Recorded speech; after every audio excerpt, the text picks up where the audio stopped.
The good old clap, take one. That's right. How many of you knew what you wanted to be when you were 7 years old? I did. I wanted to be a world champion. Hey, is there honesty involved in this podcast? Can we be honest? You can shut your lips. And then I'll just say, put them up, what? Let's go. He's like, you look too pretty on the wave. Get ugly. We can talk about DMT if you want. I thought you were boxing.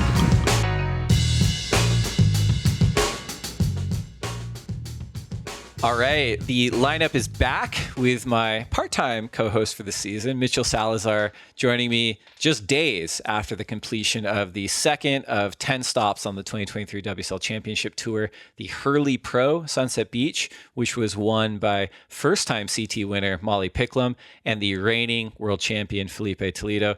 Mitch, how are you doing today, man? We're just a few days out from sunset. What's the vibe like? It's great, Dave. I was pleasantly surprised about the results that we had at Sunset Beach. Honestly, I thought they were going to be a bit different, especially, with what we had talked about on our previous episode together. But it was good. I thought Sunset Beach really showed its colors, and there were a few different faces that were needed to be seen at this event. And I think Sunset Beach really showed up. Maybe not ideal conditions on certain days, but definitely waves every contest day that we had. For sure. I mean, and it was one of those things, I'm sure we're going to get into it in the podcast, but it was so touch and go on so many days of like, are the waves going to turn up? Are they not? And I think there were days where we were like, man, what a bummer. And then there were days where you're like, oh my goodness, like it's pumping, like Sunset's properly pumping. And, it was very cool to see. And, but yeah, I think we're going to get into it. Mitch, what is the first segment we got up today? Yeah, Dave. So this is always, the fun one, the one where we get into the meaty part of the pod, and it's our winners and losers. And let's start things off with our first loser. We'll go back to back. I want to hear what your biggest loser at Sunset Beach was at this past event, Dave. I'm tackling a big entity for my first loser, and I'm gonna name La Nina.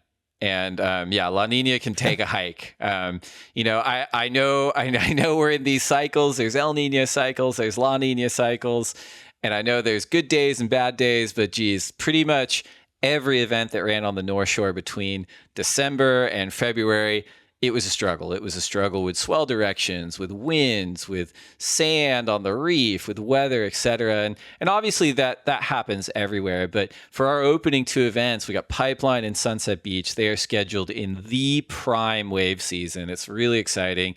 And for sure, we had great days that were in both events, as we just talked about. But to have to deal with challenging forecasts at the start of the season, it's rough. And I mean, even the Eddy, which is not a WSL event, and it had an awesome day of surfing won by Luke Shepherdson, which was incredible. But even that event stumbled out the gates when they called it on earlier in the season, then they had to call it off because of winds. So yeah, La Nina is my opening loser in today's episode. I still need to get Kevin Wallace on the podcast from Surfline to educate me as to why this is happening and probably why I'm wrong. But Mitch, who's your first loser for the Sunset Beach event? Hey, I just want to back you up on that, Dave, real quick, because I pay for Surfline Premium too, and I love those guys over at Surfline. But it's been a tough winter. Like, we've had great days of surfing here in California too that have been like unscheduled, and all of a sudden when it's supposed to be good, it's been rainy and stormy and very gloomy, like it was almost today too. But yeah, I think my biggest loser for this event were actually the local surfers. Especially on the men's side, there wasn't a single male surfer from the state of Hawaii that made the quarterfinals or better.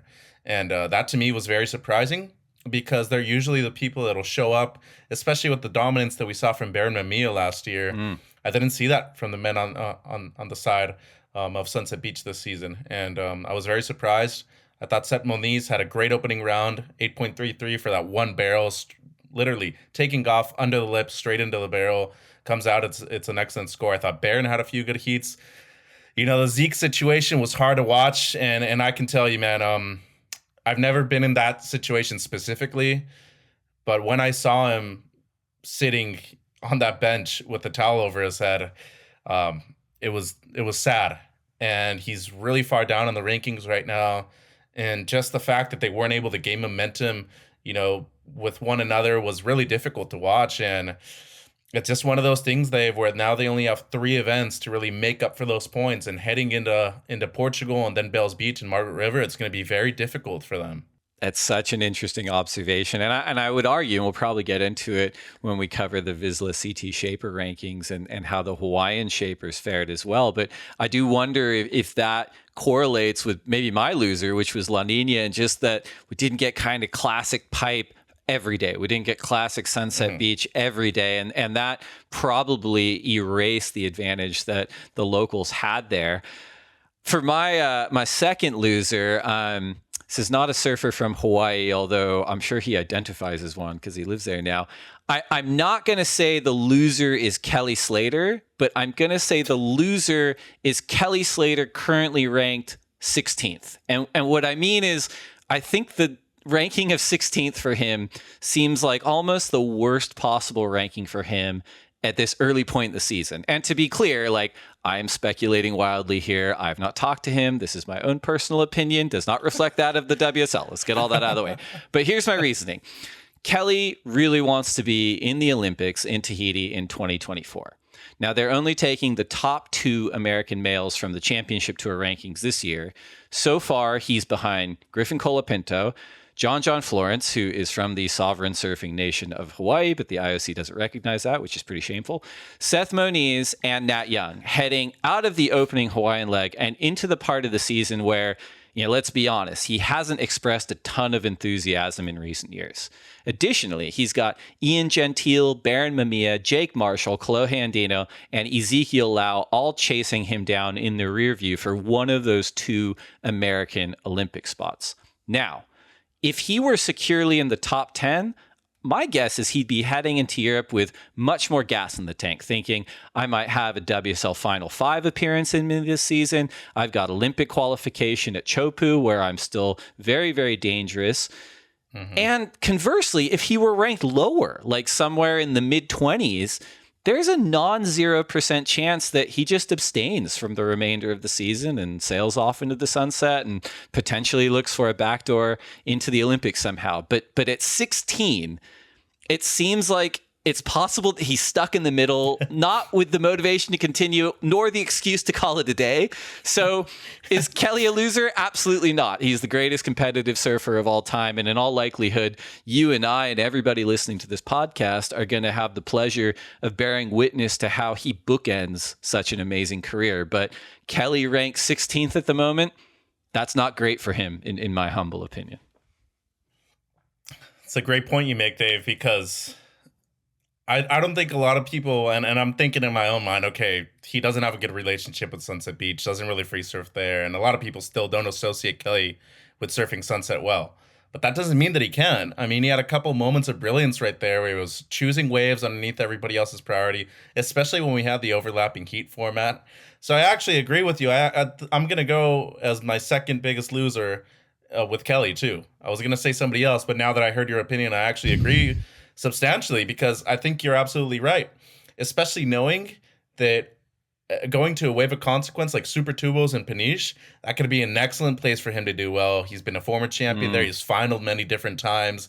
And to me, I think the most personal thing is his relationship with Europe. He's had so many dominant years over there, whether in France, Portugal, even in Mundaka and Spain too. Now going in to the Australian leg after that, say you're still in that mid part of the rankings, is your motivation still there to even make the mid-year cut, as you were saying? I don't know. But what I will say is that having the Surf Ranch back on the Championship Tour schedule after the mid-season cut, I think adds a little bit of motivation to his performances coming up in the next 3 events.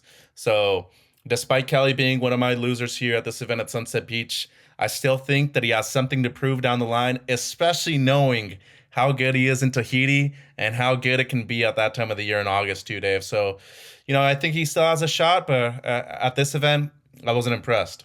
It's interesting too. And just finding that motivation, as you pointed out, he's so good pretty much everywhere on the planet. I saw after the event had finished, he posted something on Instagram sort of bemoaning the fact that, according to Surfline, which we've already touched on, winter is over on the North Shore. He was posting sort of the forecast for pipe and it looked anemic to say the least. And so I think he's kind of like, well, it's not breaking here. I may as well go and I may as well put up a fight in these next few events. It's going to be interesting. interesting. For my third loser, before we turn the sunshine on with our winners, it's a little bit piggybacking off of Kelly, but in a broad sense, my third loser is essentially the establishment, for lack of a better term. On the women's side, we have reigning 8-time world champion Stephanie Gilmore sitting at number 11 below the relegation line, as well as longtime title contenders like Sally Fitzgibbons and Courtney Conlogue sitting at 12th and 16th respectively. And in my humble opinion, every single one of those surfers is currently underrated, and all three of them could very well be in the title hunt this year, and maybe they will be very shortly. Things can change very quickly in the start of the season. And then on the men's side, you mentioned Zeke. We also have, Kalohi Andino, Connor O'Leary, all sitting well below the cut line, and they have much better experience and much better talent than their current ranking suggests. And I think what you teed up before is Portugal is going to be a charged situation competitively for these athletes, and I'm excited to see what happens. Yeah, that's a great point you make, especially with the likes of Steph. I think she's obviously underperformed in the first two events of the season. At least she made the quarters here. I mean, if she didn't make the quarters, that would have been a horrible loss for her. But you touched on Courtney Conlogue, and that's the third person I have in this segment right here in the losers, because to me, Dave, knowing 2 waves of consequence, she charges. She won the event in Tahiti last year when it was big, it was heavy. I mean, it was really like the first time we had really seen women exposed in those kind of waves. And she charged her way to a first place finish. Like, that's not something that everybody can do. And Courtney did it with flying colors. But how do you go from doing that last event of the season? You're gaining momentum. You go in a pipeline. Okay, last place finish. I get it. First event of the season, you're not in rhythm. It wasn't very good. It was an authentic pipeline. But you go into Sunset Beach, you have 2 bad heats back to back. When the waves are actually benefiting you and your style personally, what's happening? You have a 6-point heat total when you're losing in the elimination round. You're an elite surfer. You've been a top 5 surfer in the past. You have done it last year. You needed a result right before the mid-year cut line. You did it. What's happening right now? And I just don't understand how Courtney had terrible results back to back in 2 waves that I personally thought were going to be good for her, Dave. And it's shocking to see. She's tied in last place right now with both Sophie McCulloch and Joanne DeFay. Those are 2 surfers that haven't even touched the water so far in 2023. So things aren't looking good for Court. We know she can do well in Australia, both Margaret River and Bells Beach. She's won at Bells before. But is it going to happen at Super Tools? We shall see. It's a good point. And, I had the good fortune of chatting with Courtney at the opening ceremony for the first event, the Billabong Pro Pipeline. And it was, I'm with you. She was like, look, I've been hurt the last few years. I feel 100% healthy. She'd spent a month just on her own in Nicaragua, just surfing and getting ready for the season. And I will say, I think with someone like Courtney, that I think she has that awesome athlete component of the goldfish memory, right? Where it's like she could get dead last, she could get dead last again, and then she could win the next event. Like, I don't think she carries a lot of things like between events, and I think that's something she's honed over the course of her career. And so I hope she turns it around too. I hope Sally does. I hope Steph does. Obviously, not everyone can make the relegation. Not everyone can make the final 5. Not everyone can win the world title, but those are 3 surfers in particular who I think still have a lot of gas left in the tank. Switching topics now to the 3 winners we each got. My first winner, it's probably a little too cute for comfort given my last loser, but I said the up and coming generation on both sides. On the men's side, the average age of the current top 10 is 26.7 years young. On the women's side, the average age of the current top 5 is 23.8 years young. And while the likes of Gabriel and John, Felipe, Idolo, and Kelly are the remaining world champions on the men's tour, we have Steph, Carissa, and Tyler. On the women's side, it does feel like we're experiencing a tectonic shift in terms of generational talent on both sides. And for someone, I think for both of us who have been following surfing and working in surfing for as long as we have, it's pretty exciting. It's exciting to feel that happening. It's exciting to see that, shift. And I'm looking forward to what's happening over the next few events. It's new surfing. It's new surfers. There's big shoes to fill. But yeah, I'm pretty pumped about that. Oh, so am I, Dave. That's actually a great pick because I have it written down here in my notes that Molly Picklum winning this event at 20 years of age, going up against the likes of 8-time world champion Stephanie Gilmore, Carissa Moore, who's still locked in for number one on the rankings right now. We're talking about some of the best surfers of all time, whether male or female, right? And you look at this younger generation. I thought Ian Gentile had a couple of amazing heats. Great. I thought the Baron had moments where he shined too. Obviously, Seth Moniz, I alluded to that 8-point ride that he had in the opening round. But it's that kind of generation that you're thinking, okay, they're elevating the game while competing. So people don't understand the amount of pressure that they're having doing these things and elevating things in a certain period of time, too. I mean, people's completion rates on air, when we talk about the very elite, Italo, Felipe, John, I'd probably say, mid to upper 70s, which is pretty high. Out of the 4 airs that they're throwing, they're landing 3. On the women's side, you look at Molly Picklum, Caroline Marks, how many waves did they ride all the way from the outside to the inside in a span of 30 to 40 minutes? Quite impressive. And that leads me actually to my number 3 person. It's another goofy footer, just like Caroline Marks. I thought he was very impressive. He defeated John Florence in the round of 16, and he garnered himself a quarterfinal finish here. It was Nat Young. And Santa Cruz's own golden boy. I thought he surfed well. I thought he approached the heat with John very smart. He competed in an intelligent manner, and most importantly, he showed that goofy footers are capable of doing well out here on the men's side, especially when you consider the heavy hitters that we had in the quarterfinals of better. I mean, Felipe, Griff, Joao, Jack. These are people that we're talking about that are top 10 surfers, and that despite being a runner-up in the world for the World Junior Championship, 10, 12 years ago. This isn't a guy that has really blown the scale in terms of judging in the last few years. But what gets him to this spot, Dave, is consistency. And that consistency has put him up into a good spot to qualify and get to that mid-year cut. I like that a lot. And I think that, Nat having the benefit of the Channel Islands compound being set up right at Sunset Beach, being able to surf there as much as he wanted, getting able to watch it as much as he wanted. I think it was a great pick. So you've done your 3, right? So I've got 2 more to go on the winner side. And yeah. I'm going to take a note from your book last time. I've isolated 2 individuals, which has changed for me on the winner side. The first one I'm going to pick is Katie Simmers, the rookie. Caitlin, no shortage of hype, on Caitlin ahead of the season. But I do think there was a version of reality where the momentum did not shift in her direction in Hawaii, and she did not feel confident in her own surfing, which is amazing, during the first half of the year. And, after a 9th at Pipeline, she escaped a tricky elimination round heat at Sunset Beach. Then she took on, a 2-time WSL Final 5 member in Tatiana Weston Webb in the round of 16. And it really felt like she was gaining a little bit of momentum, feeling a little bit more at ease with her own surfing. And she has some work to do, but I think it was probably a great pressure release for her in Hawaii to get through some heats.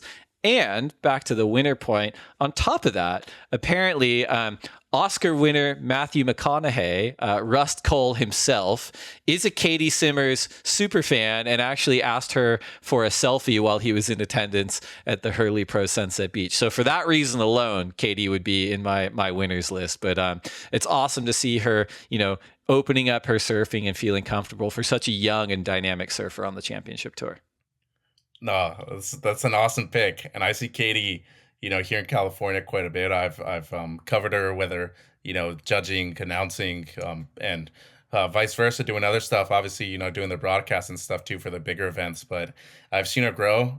Shout out to her coach, John Daniels. He's done an excellent job. I remember seeing her for the first time when she was 10 years old at a WSA contest. And I asked John, who's that? And she's like, oh, yeah, that's Caitlin Simmers. I help her out. She's from Oceanside, too. She had a 10 and a 9 in the heat that I scored her, Dave. So, flash forward 6-7 years, she's on the CT now. That's a great number 2 pick. My number 2, though, it's a good one, and you're going to like it. Shout out to CI Surfboards again. Brent Powers, he caddied 7 heats in a single day, by the way. But my number 2 is Joao Chianga. I mean, dude, 2 semifinal finishes in the first 2 events in Hawaii. I mean, and he was close to making both finals too. Man, he was ripping. Super close to making both finals. And the most impressive thing about all of this, I think he still has like another 2 years to go too. So watch out, world. If people aren't ready, I'm actually thinking that he's gonna make the WSL Final Five. He's that good. He's impressive. We're going into a beach break that barrels super tubos. I'd like to see him on the podium one day, Dave. I think that is such a great pick. And funny enough, right before we were recording, I went to Manny and Bird Barber Shop. Shout out to my barber Mark Ackerson here in Ventura, and he brought Zhao up. Like he's a skater background, but he surfs, and he was like, man, he goes, that guy is a Swiss Army knife. Like he charges, he shreds small stuff, and he was kind of saying that kind of approach, the movement away from a singular dimensional kind of specialist is what's happening in skating too now, where you have this generation of stars that can skate street, they can skate vert, they can do everything. And he brought that up when he was talking about Zhao. And I think that's just a great pick. And I think you're right. He's a young person. He's super strong. He doesn't seem to have really any weaknesses. And I think you're right. I think he's got another few gears. We'll see how he goes across these next few events, but I'm excited to see how Zhao goes as well. For my third winner, I actually went with another Brazilian as well. I went with Caio Ibelli. Now, Caio is someone, he's 30 years old, so he kind of fit into that generational space between your Adrianos and your Jadsons in Brazil, and kind of the proper Brazilian storm represented by, Gabriel and Felipe and Miguel and Italo. And so he kind of is a little bit of a lost soul generationally, and he carries himself that way. He's a little bit of a man apart, but he's got all the credentials. He was the 2011 World Junior Champion. He was one of Oakley's major team riders. And he kind of had some hard times. He lost some sponsors. He was always a great competitor. He's fiery in his heats, but he is a great surfer, and he's one of the most dangerous people on tour in all conditions. And I think he is consistently underestimated and underrated. But, we're looking at pipe. He picks off a third and then a fifth at Sunset Beach. He's currently ranked fifth in the world. He's running his black-railed Rusties in these heats. Man, I think he's having a career year, and he doesn't need me to be proud of him. I'm just excited for him. And he's my third winner from the Sunset Beach event. I've told you during the first 2 episodes, Dave. You had it. Watch out for this guy. Watch out. Last season, 2 semifinals to start. He already had qualified with just those 2 results. And remember, he wasn't a permanent fixture last season at the beginning of the season either. So just with those 2 results, he had already guaranteed a spot after the midseason cut. He's basically done it already, number 5 in the rankings. So I'm excited to see him, and I think the best turn for Caio is underappreciated, because that guy knows how to compete. He knows how to surf. He's well-rounded, and watch out, because if you underestimate that guy, it's going to be a short heat for you. My number 1, though, my biggest winner, easily has to be Felipe Toledo. Wins the event, comes back to win the final, by the way, too. Remember, the first exchange, Griffin won it 9-1-7 to the 7-8-3, I believe, of Felipe. Just bigger wave for Griff. I think Felipe still surfed his wave as good as he could have, but they waited around 25 minutes to catch the next wave after that. Felipe took the lead with the low 3, then Griff got the one good wave after that, but then Felipe was on consecutive waves that garnered him excellent scores, and I think it just demonstrated his evolution and how much more comfortable he's gotten in waves of consequence. Yes, I thought that he was a bit lackluster in his quarterfinal finish at Pipe, especially given the conditions that we had for finals day. I thought he probably should have won that event. But looking at what he did here at Sunset, I think he made up for it. And I think this is a person, if people aren't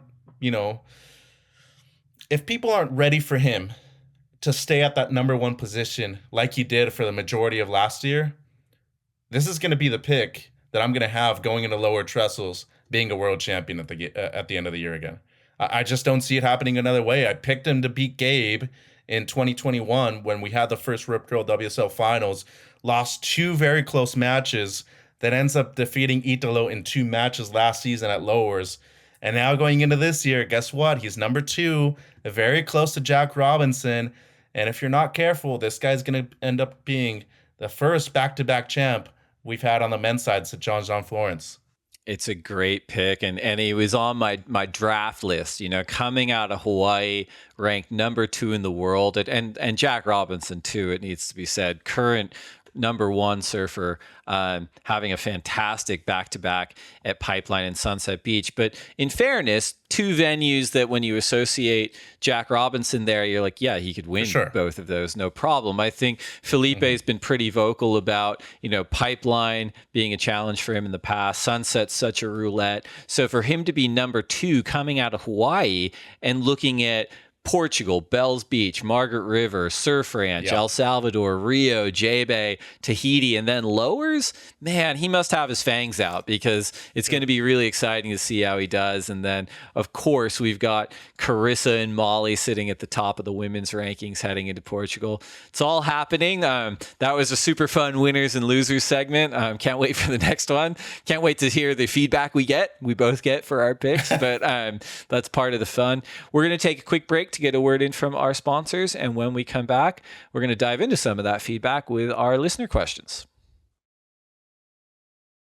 All right, welcome back to episode 143 of The Lineup. I'm your co-host, Mitchell Salazar, and that's Dave Prodan. Dave, we're going into our second segment of the pod, and guess what? My favorite one, Instagram fan questions. So let's start off with our first one. And remember, you can always submit your questions to @TheLineupPod. Just DM us. It should always be fun listening and answering new questions. But the first one, @WillyGoat0230. This one's pretty specific for you, Dave, because I feel like being, one of the higher people in the company, you should probably be able to answer this quite well. Should WSO consider Hawaiian leg for end of the season to take advantage of the winter swell? That is an interesting question. Thank you, Willie Goat 0230. But also probably one that really anywhere we are, like when you have a challenging run of swell, which we talked about, everyone starts bringing it up. What if you came during this time of year? What about that time of year? But, that said, and Mitch, you can heat check me on this.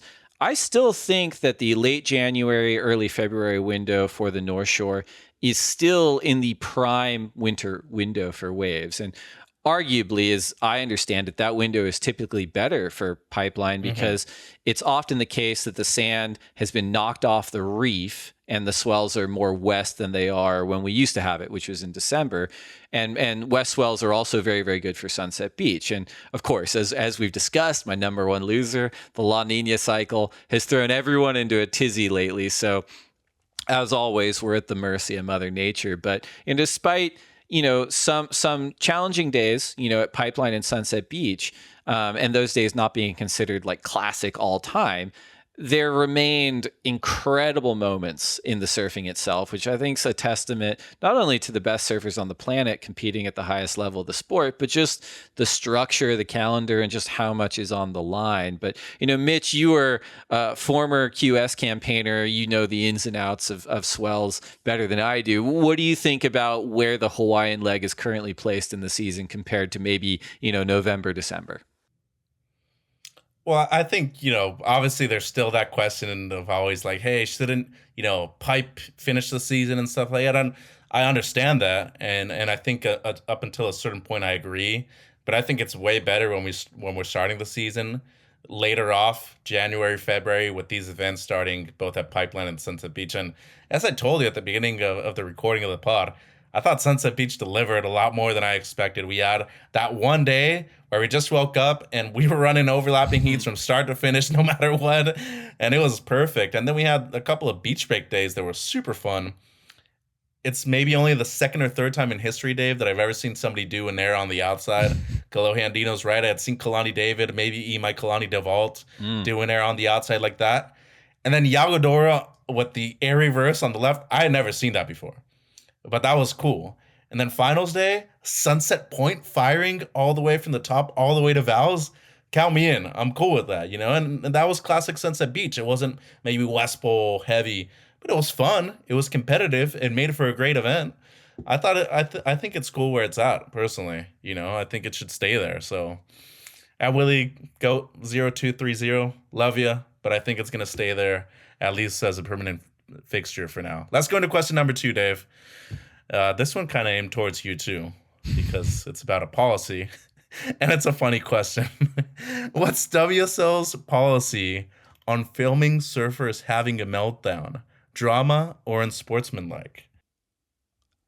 That's a good question. I think it's probably specifically it's probably a better question for our head of broadcast, Jed Pearson. But typically, I think we are filming the meltdowns and showing it. And speaking personally, I like doing what's more authentic. And Yeah. you know, in contrast to maybe prior points in the sport's history, I like seeing the emotion plays out. You know, like these, as we've said, like these are the best surfers on the planet, and they're competing at the highest level of the sport. The stakes are really as elevated as they get in terms of their careers, and you know, losing early in an event is a huge deal.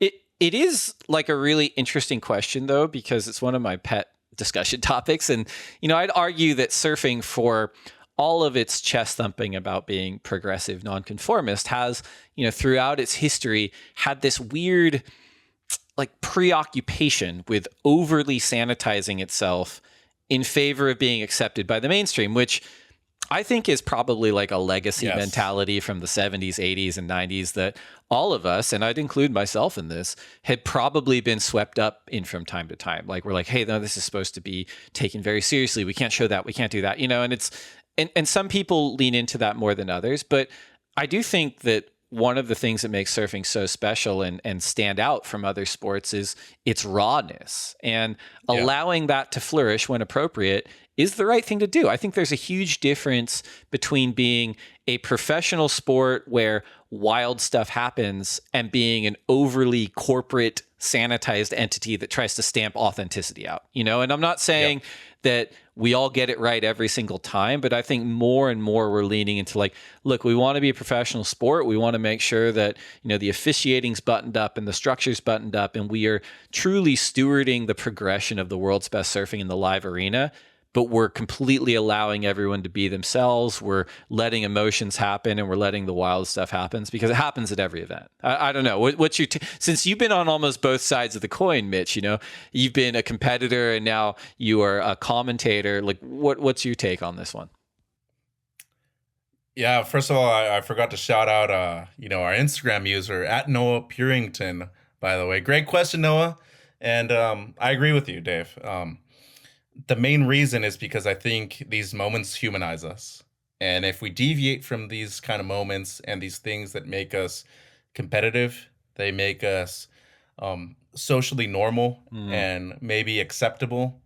That's not something that we're necessarily striving for in other kinds of sports, especially when you have something that maybe isn't as structured as, the NBA, the NFL. The WSL really, to its highest point, has maybe only existed for a little over 30 years. Back when it was the IPA or whatever it is that PT competed in the first year, and then it easily transitioned into the ASP, the Association of Surfing Professionals. You weren't able to see these moments before, and now that you are, you want to be able to be there for those kind of moments. I remember last year during the broadcast of the U.S. Open, it was one of the first two heats of the morning. Kolohe came in, had a good barrel, but didn't end up getting a backup. He came in, broke his board on the stairs, and our broadcast booth is literally like almost right next to the stairs, and I watched it on camera. And they didn't even tell me that they were, going to us in the booth, and you could just see my face looking at the monitor like wide open. And my friends started texting me like, "Hey, how was your face during that reaction?" and stuff like that. And I was like, "Dude, well, that's anybody's reaction, You want to be able to see those moments because it shows how much it cares, how much it cares. It matters to these people, to these athletes. It's their careers, it's their lives, and these careers and lives are at stake. What happened to Zeke Lau this event at Sunset Beach? Like that was a moment of depression right there. It seemed like he was struggling a lot. So."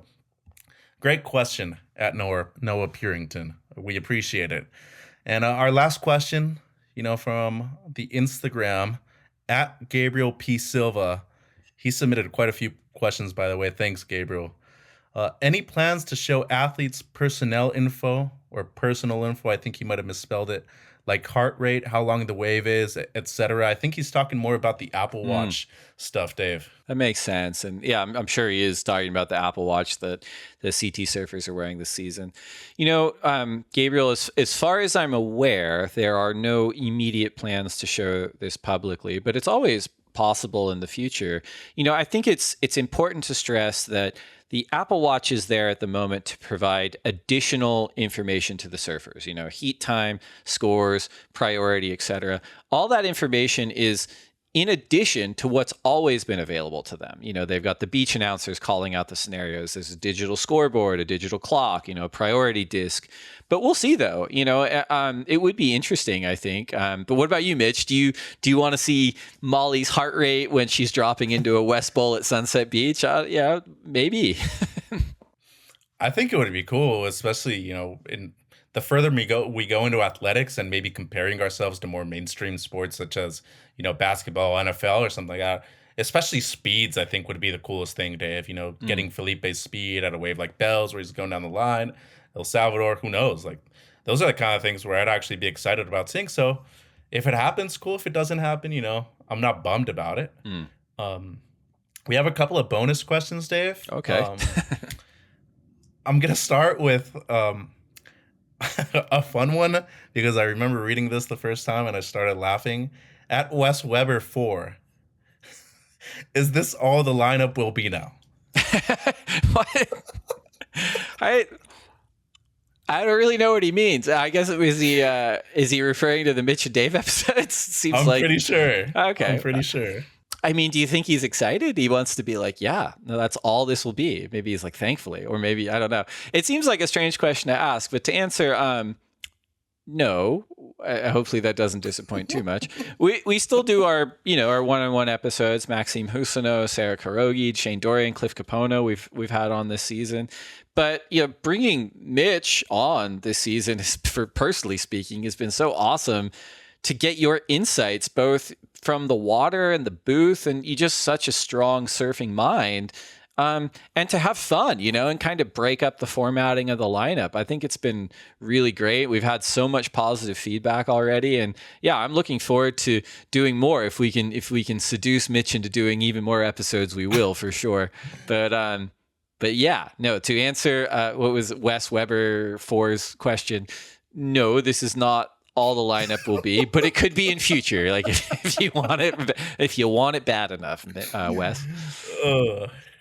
I'm just gonna tell him that I think my contract says 14 episodes. So you only have to put up with me for like 14 episodes this year at West River 4. Our last bonus question, by the way, it's actually an interesting one because I've been thinking about it quite a bit after this last event. At Mia Amer asks, Dave, will Griff dominate Portugal again?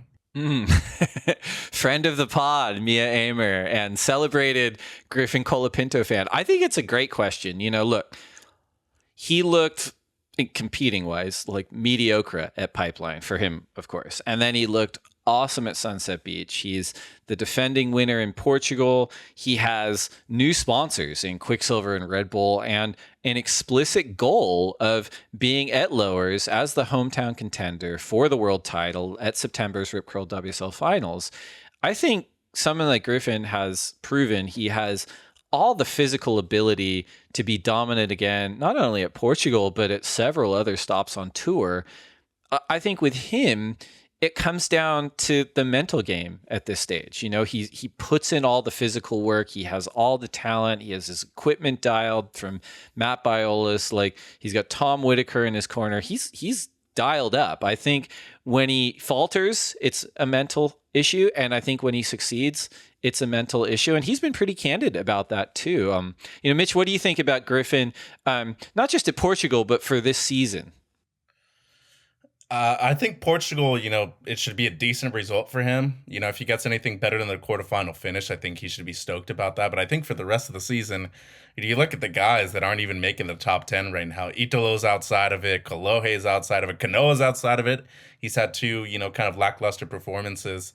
I agree with you. I think he's got a lot more to prove at Bells Beach. I think he's got a lot more to prove at Margaret River, and most importantly, the Surf Ranch, because that's an event that's at his home soil. It's only a 2-day event now because it's after the midseason cut. Will he and can he compete and perform against the likes of Kanoa, Felipe, and Gabe there? I say yes. I think that's going to be one of his best events this year. It's a good call, and it harkens back to he was one of those surfers that at Surf Ranch in the training sessions kind of like broke open the progressive nature of that venue, because I do think it's one of those waves that lends itself to people surfing more conservatively, right? Because they're like, I don't want to blow the wave, I don't want to blow the section. And even if you're one of the world's best surfers, there is a lack of looseness, or traditionally there's been a lack of looseness. And in one of his training sessions, he has that awesome, it was on his forehand on the right, like reverse into the barrel where he's riding switch with his fins forward in the barrel, comes out, switches back to standard stance and continues surfing. And that one wave really opened up people's minds to what you could do there if you felt confident enough to do it. So he certainly has a track record of performing there, and I think that's a great call about Surf Ranch. And I'm excited to see how he goes the rest of the year. Thanks to everyone who sent in questions at the Lineup Pod. If we didn't get to your question, we're going to try to DM the answers to you. So keep them coming, comments, questions, even in between episodes. We love to hear them. We love to have conversations with our listeners. We're going to take one more break to get a word in from our sponsors. And when we come back, it's time for the Vissla CT Shaper Rankings. Can't wait. We'll be right back. All right, we're coming back. This is episode 143 of the Lineup Podcast. I'm here with my co-host, Mitchell Salazar. It is now time for the Vissla CT Shaper Rankings. Shaper ranking! I love this. So a quick refresher for our listeners. We are ranking the world's best shapers this year who are shaping surfboards for the surfers on the championship tour. Shapers are given points based off of the performance of their surfers riding their boards who finish in the quarterfinals or better. The ranking is a combined men's and women's ranking, and we had a bit of shakeup between Pipeline and Sunset Beach. Sharp Eye, who was so dominant across the men's and women's fields in 2022, started out very, very strong at Pipeline, opening up the current top 5 heading into Sunset Beach. But when the dust was settled at Sunset, it was San Clemente's Matt Biolas and the Mayhem Surfboards team who are in the pole position. So the top 5 heading into the Mayo Rip Curl Pro Portugal are in the number 1 spot, Mayhem, number 2, Sharp Eye, number 3, DHD, number 4, Channel Islands, and number 5, Paisel. Mitch, your thoughts on what we saw both at Sunset Beach and what we're seeing in the Vissla CT Shaper Rankings? Well, it's great, first of all, to see a different amount of shapers doing well at a location that has been known for its difficulties over the year. Huge shout out to Mayhem and their whole team. Obviously, having Gabby Bryan in the semifinals on the women's side helped quite a bit too, and Caroline in the final against Molly Picklam. But I think Darren Hanley has found his next superstar in Molly Picklam. I mean, she's great.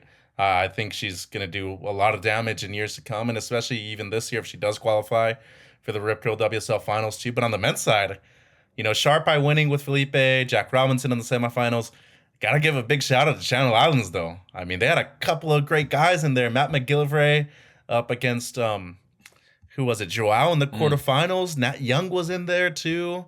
And Ethan Ewing also with a decent result, quarterfinal finish. That added some points to DHD. But I like how things are shaping up now, Dave. I thought Sharp Eye was going to have a lot of dominance at the beginning of the year, but now it's leveling up a bit more.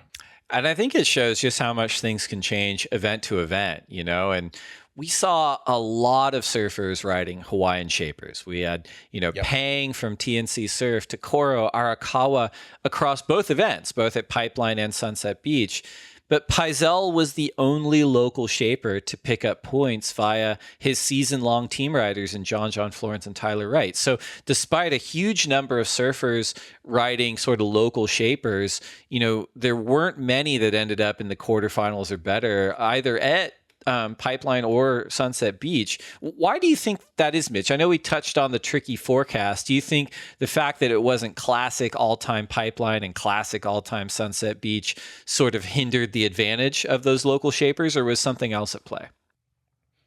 Yeah, and remember, John didn't even make the quarters at Sunset, so he doesn't even get points for that second event. The only points that he'll get are from the first event at Pipe. So, I kind of think that it was that dominance of having the world's best surfers on bigger brands now.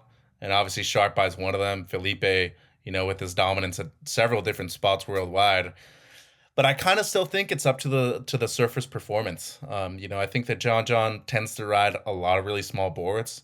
That one day out there, say it wasn't huge, but it was that tricky in-between size where you probably should be riding something a bit bigger. And maybe if you're not feeling 100%, he was a little bit under the weather. You always want that extra length so you don't have to expend your energy that much with a longer paddle either. So that's one thing. Obviously, Tyler Wright's a top 10 surfer. She is most likely going to make the Rip Curl WSL finals too. But, I'm surprised that a lot of people weren't choosing more Arakawas. TNC has a good team. Brisa Hennessy's in there. Sally Fitzgibbons. I know a couple of the men rode them too. But, Arakawas and Takoros didn't get as much love as I was expecting, Dave. It's interesting. Kelly Slater, who his obsession with equipment is so well documented, and it sort of feeds all of our own personal obsessions with equipment. He was running at Sunset, the Hurley Pro Sunset Beach, what looked like a PU construction board in his opening heat. And he then, according to Slater Design's team, pit boss Travis Lee, was writing a, quote, design he had been working on and off with Greg Weber, but he had the file cut and finish shaped on the North Shore, which very interesting. Interesting equipment choice for Kelly at Sunset Beach, which is obviously a venue that he's been very vocal about. It vexes him, right? And so I do think that kind of plays into his equipment choice too, but it'd been a long time since I'd seen him ride both a polyurethane construction board and a Weber in waves like that. What did you think of that? And a longer board too.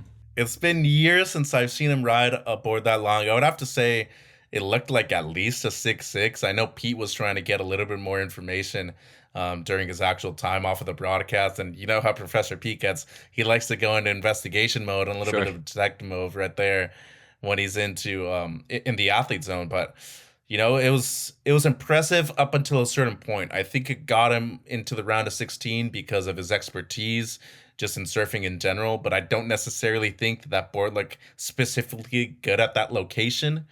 Maybe at a wave with a bit more juice, down the line, say like Bells, that first Bowley section, Margaret River, that first section that's really strong too. But a wave like Sunset Beach where it could just go flat immediately. Right.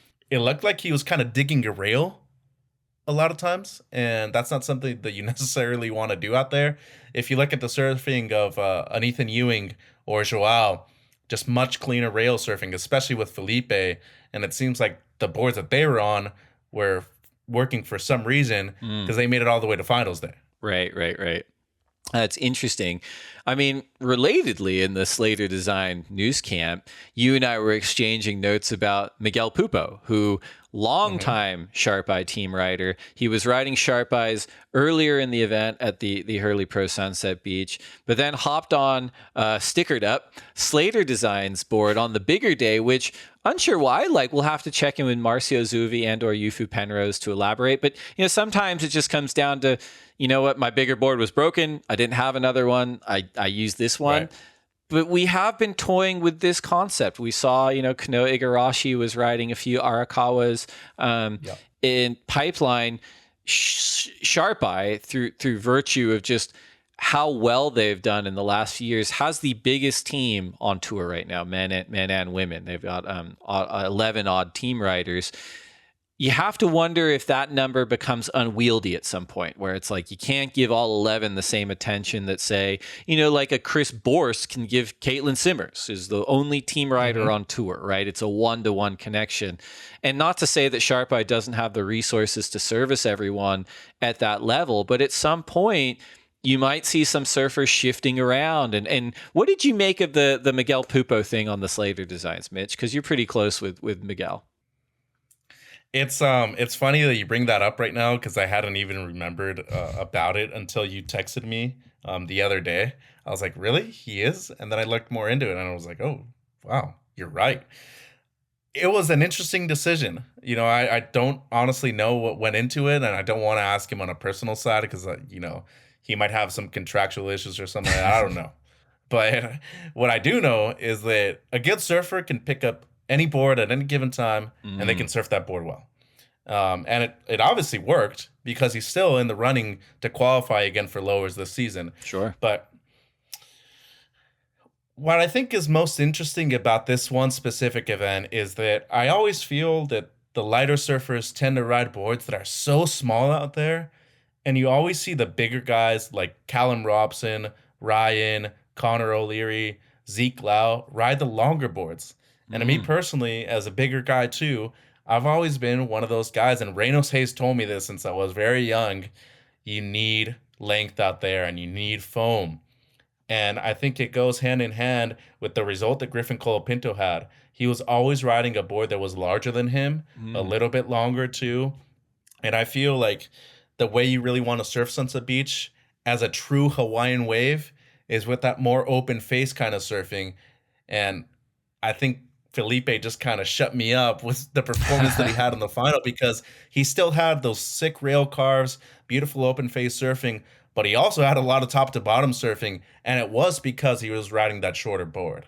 So we're in an era of surfing now, Dave, where technology, first of all, has gotten so good that they've been able to manufacture surfboards that weren't seen 10 to 15 years ago. And the level of surfing is so good now that anybody can ride anything at a given time and make heats or even win an event. And that's what's crazy about it. And it's scary too. It's a good point. And we mentioned, Caitlin Simmers being the only CT surfer writing Chris Borst designs. I got brought onto the broadcast, which was kind of them on finals day to talk. It's time. Let's go to talk about the Vissla CT Shaper rankings. And it was difficult because there were so many waves being ridden in that heat. But it was very cool to watch. And one of the things that came up in the conversation with Laura Enever and Strider and Kaipo was the fact that, when John qualified for the tour, he qualified at the midway point in 2011. He's always ridden Pizels, but Pizel was not the universally known shaper that he is today. He was the only surfer on tour riding Pizels. And through virtue of working with John and obviously John's success, like Pizel has grown his business to what it is today, which is this internationally renowned powerhouse. And the boards sell like hotcakes on the strength of just that relationship, and I'm not saying that's going to happen with Chris Borst and Katie Simmers. I'm just saying there's precedent, where it's like, just because you haven't heard of a shaper on the international stage doesn't mean that can't change very, very quickly, which is really why I'm excited. It's one of the reasons why I'm excited to be working on the Vissla CT Shaper Rankings program, because you can have those conversations and you can kind of pull those things apart and say like, wow, like this person's onto something. Look at the way they're performing. And you don't have to look any further than even Sharp Eye a few years ago, where it was sort of a non-entity in the top 10. And now they're the most dominant high performance brand on tour. Fortunes can change very quickly on tour for shapers. No, you bring up, I think, the best point that we've talked about in the few episodes that I've been on the podcast so far, Dave, because you're absolutely right. Up until maybe 2010, 2011, Sharp Eye was a smaller known brand out of San Diego. A lot of Brazilians knew about him because Marcel's been living here for so long. They needed a place to stay. They needed local boards too, somebody that knew the area well. And I remember back in the day, I got a few boards from Marcio. I emailed him a few times. Hey, a couple of my friends ride for you. Dere Gomez from Venezuela, a couple of the Latin American guys. Can I get a price? He's like, yeah, real good price for back in the day. I emailed him a few years ago. Once he started signing people, it's like, oh yeah, that price has gone up. I was like, whoa, really? And so is the wait time. The wait time went up a lot, even more. But you bring up the best of points, because Matt Bayolos is successful because he lives in maybe the most beachiest of towns with great waves, with a lot of surfers around. And not to say they're not amazing boards, because I ride his boards myself. I also ride Channel Islands. Channel Islands, Santa Barbara, big surfing area. A lot of people tend to ride those boards up and down the California coast. But the same thing goes for JS Industries, DHD. Sure. All these guys started out small, and everybody has to. And you only need one rider. Like Johnny Cabianca has Gabe. John Pizell has John. And as you said, both of those guys qualified in 2011 after that first mid-year cut had happened. So look at their careers now. Look at how far they've elevated their own game and their shapers game too. Their shapers have gotten better because of them and vice versa.